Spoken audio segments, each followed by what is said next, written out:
ശരിക്കും ഈ മഹാബലിയൊക്കെ ജീവിച്ചിരുന്ന ആളാണോ? ഇതൊക്കെ കുറെ കെട്ടുകഥകളല്ലേ, മുത്തശ്ശി കഥകളല്ലേ? എന്താണ് ഓണം?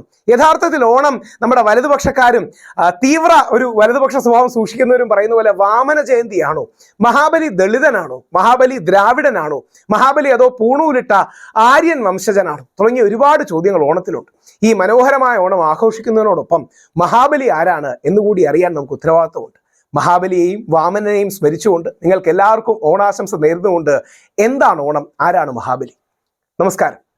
മഹാബലിയെക്കുറിച്ച് ഭാഗവതത്തിൽ റെഫറൻസ് ഉണ്ട്, പല പുസ്തകങ്ങളിലും റെഫറൻസ് ഉണ്ട്. പക്ഷേ മഹാബലിയെക്കുറിച്ചുള്ള ഏറ്റവും നല്ല റിസർച്ചുകൾ പലപ്പോഴും നടന്നിട്ടുണ്ട്. ബലിയെ ഏറ്റവും ഉന്നതമായി പറയുന്നത് മഹാത്മാ ഭൂലെ അല്ലെങ്കിൽ ജ്യോതിബ ഭൂലെ എന്ന് പറയുന്ന ദളിത് രാജാവ് ബലിരാജ്യം എന്നാണ് പറയുന്നത്. അതായത് മഹാത്മാഗാന്ധി രാമരാജ്യം എന്ന സങ്കല്പം പറയുന്നത് പോലെ ബലിരാജ്യം എന്നാണ് അദ്ദേഹം പറയുന്നത്. അപ്പോൾ മഹാത്മാഗാന്ധിയുടെ കാഴ്ചപ്പാടിന് വിരുദ്ധമായ ഒരു കാഴ്ചപ്പാടിൽ ബലിരാജ്യം അവതരിപ്പിക്കാൻ തക്ക പ്രാധാന്യം പാൻ ഇന്ത്യയിൽ മഹാബലിക്ക് ഉണ്ടായിരുന്നു എന്ന് ആലോചിക്കണം. ഒരു അസുരന് വേണ്ടി ആഘോഷിക്കപ്പെടുന്ന, ഏറ്റവും പോസിറ്റീവായി ആഘോഷിക്കപ്പെടുന്ന ഇന്ത്യയിലെ ഏറ്റവും പ്രധാനപ്പെട്ട ഉത്സവം കൂടിയാണ് ഓണം. ഇത് വാമന ജയന്തിയാണെന്ന് ശശികല ടീച്ചർ കുറച്ച് വർഷങ്ങൾക്ക് മുമ്പ് പറഞ്ഞത് ഓർമ്മ കാണും. അങ്ങനെ അമിത്ഷാ ഒക്കെ ട്വീറ്റ് ചെയ്തിരുന്നു. വാമന ജയന്തിയാണോ അതോ മഹാബലി തിരിച്ചെത്തുന്നതാണോ തുടങ്ങിയ ചോദ്യങ്ങൾക്കാണ്. മഹാബലിയുടെ അച്ഛന്റെ പേര് വിരോചനൻ, അമ്മയുടെ പേര് ദേവാംബ, ഭാര്യയുടെ പേര് വിന്ധ്യാവലി. അദ്ദേഹത്തിന്റെ മകനെ നമുക്ക് പരിചയം കാണും. അദ്ദേഹത്തിന്റെ മകന്റെ പേരിൽ നമുക്കൊരു ഡാം ഉണ്ട്. ആ ഡാമിന്റെ പേരാണ് ബാണാസുര സാഗർ ഡാം. മഹാബലി പ്രഹ്ലാദന്റെ കൊച്ചുമകനാണ് എന്ന് നമുക്ക് ചരിത്രത്തിലും പുരാണത്തിലും ഒക്കെ നോക്കിയാൽ പറയാൻ കഴിയും. ബലി ശക്തനായ രാജാവ് എന്ന അർത്ഥത്തിലാണ് അദ്ദേഹത്തെ കാണുന്നത്. അപ്പോൾ പലർക്കും ഒരു സംശയം തോന്നും, അതായത് പരശുരാമൻ മഴുവെറിഞ്ഞ് നേടിയതാണ് കേരളം എന്ന് പലപ്പോഴും ഈ പാട്ടുകളിലും ഐതിഹ്യങ്ങളിലും ഒക്കെ ഉണ്ട്. പരശുരാമന് മുമ്പാണല്ലോ വാമനൻ. അപ്പൊ മഹാബലി എവിടെയാ ഭരിച്ചിരുന്നത്? മഹാബലി കേരളത്തിൽ ഉണ്ടായിരുന്നു. യഥാർത്ഥത്തിൽ മഹാരാഷ്ട്രയുടെ തെക്ക് വശം അല്ലെങ്കിൽ മഹാരാഷ്ട്ര മുതൽ സൗത്ത് ഇന്ത്യ വരെ അല്ലെങ്കിൽ സൗത്ത് ഇന്ത്യ മുഴുവൻ കേരളം വരെ ഭരിച്ചിരുന്ന വലിയൊരു പ്രദേശത്തെ രാജാവായിരുന്നു ഈ ബലി എന്ന് പറയുന്ന രാജാവ്. മഹാനായ ബലി, അതാണ് മഹാബലി. അലക്സാണ്ടർ ദ ഗ്രേറ്റ് അല്ലെങ്കിൽ Ashoka the great, Akbar the great എന്നൊക്കെ പറയുന്നത് പോലെ ബലി ദ ഗ്രേറ്റ് ആണ് മഹാനായ ഈ ബലി. ഈ ബലിയുടെ കാലത്ത് ഒരു ഇഗാലിറ്റേറിയൻ, സമത്വ സുന്ദരമായ ഒരു ലോകമായിരുന്നു. അങ്ങനെയായിരുന്നു അദ്ദേഹത്തിന്റെ കാഴ്ചപ്പാടുകൾ. കാസ്റ്റ് ഹൈറാർക്കി അടക്കമുള്ള കാര്യങ്ങളില്ലായിരുന്നു. അപ്പോഴാണ് ദേവന്മാർ എന്ന് പറയുന്ന വിഭാഗം അദ്ദേഹത്തിനോടെതിരെ, അന്നത്തെ പവർ സ്ട്രഗിളാണ്. ഇതിൽ ദേവനും അസുരനും യഥാർത്ഥത്തിൽ രണ്ട് വംശങ്ങൾ എന്നതിനേക്കാൾ ഒരേ വംശത്തിലെ രണ്ട് വ്യത്യസ്ത വിഭാഗങ്ങളായിരുന്നു. അതായത് ഇതിനൊരു ജാതിയുടെ ആംഗിൾ ഉണ്ട്, അല്ലെങ്കിൽ വർഗത്തിന്റെ ആംഗിൾ ഉണ്ട്. എന്നിരുന്നാലും ഇന്ന് നമ്മൾ മഹാബലിയും വാമനനും സഹോദരങ്ങളും സുഹൃത്തുക്കളും ഒക്കെയാണ്, ഒരുമിച്ച് നമ്മളെ കാണാൻ വരുന്നവരാണ്. ഇന്ന് അങ്ങനെ ഒരു വിഭാഗീയതയുടെയോ വംശീയതയുടെയോ ആവശ്യമില്ല. പക്ഷെ അതിന്റെ ചരിത്രം അറിഞ്ഞിരിക്കേണ്ടത് പ്രധാനമാണ്. മഹാബലിയെ ദേവന്മാർ ശത്രുത തോന്നി, അസൂയ തോന്നി വാമനനെ വരാൻ പറയുകയും വാമനൻ മഹാബലിയുടെ തലയിൽ കാൽ വെക്കുകയും പാതാളത്തിലേക്ക് ചവിട്ടിത്താഴ്ത്തി എന്ന് പറയുന്നുണ്ട്.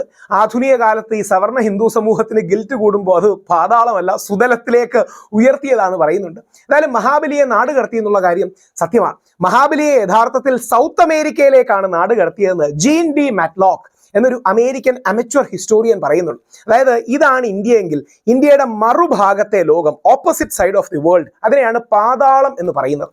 ഇന്ന് 7 കോണ്ടിനെന്റ് ഉള്ളതുപോലെ അന്ന് 14 ലോകങ്ങളുണ്ട്. അതലം, സുതലം, രസാതലം, മഹാതലം, തലാതലം തുടങ്ങിയ ഒരുപാട് പേരുകളിലാണ് അതറിയപ്പെടുന്നത്.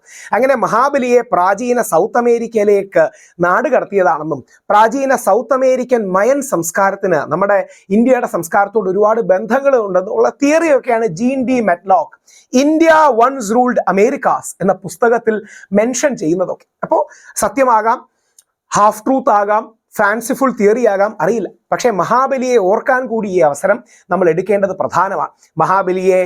മഹാബലി നമ്മുടെ പൊതു ലെഗസിയാണ്. അതിനെ ഇനിയും പരസ്പരം ഫൈറ്റ് ചെയ്യാൻ അങ്ങോട്ടും ഇങ്ങോട്ടും ഒന്നും മാറ്റണ്ട. പക്ഷേ മഹാബലിയോട് കാണിച്ചത് അനീതിയുമാണ്, സംശയമില്ല.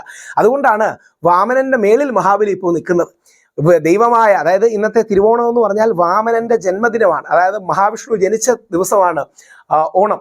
പക്ഷേ തിരുവോണം, ആ മഹാവിഷ്ണുവിനേക്കാൾ വലിയവനായ മഹാബലി മാറുന്നത് അദ്ദേഹത്തിന്റെ ജനാധിപത്യ ബോധമാണ്.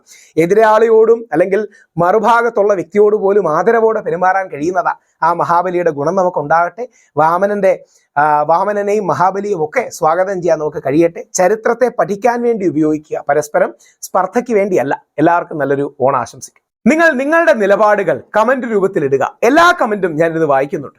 എൻ്റെ വീഡിയോസ് കുറെ കൂടെ മെച്ചമാകാനും ഞാനെന്ന വ്യക്തിക്ക് കൂടുതൽ പഠിക്കാനും ആ കമന്റുകൾ സഹായിക്കും. തീർച്ചയായിട്ടും ഇതിനെ ലൈക്ക് ചെയ്യുക, ഷെയർ ചെയ്യുക, സബ്സ്ക്രൈബ് ചെയ്യുക. കൂടുതൽ ക്വാളിറ്റിയുള്ള കണ്ടന്റ്, കൂടുതൽ സമയം ഇതിനുവേണ്ടി സ്പെൻഡ് ചെയ്യാനൊക്കെ അത് വലിയൊരു ഉത്തേജനം ഉണ്ടാകും എനിക്ക്. എല്ലാ അത്തരം കമന്റുകളും എന്നെ പ്രചോദിപ്പിക്കുകയും ചെയ്യും.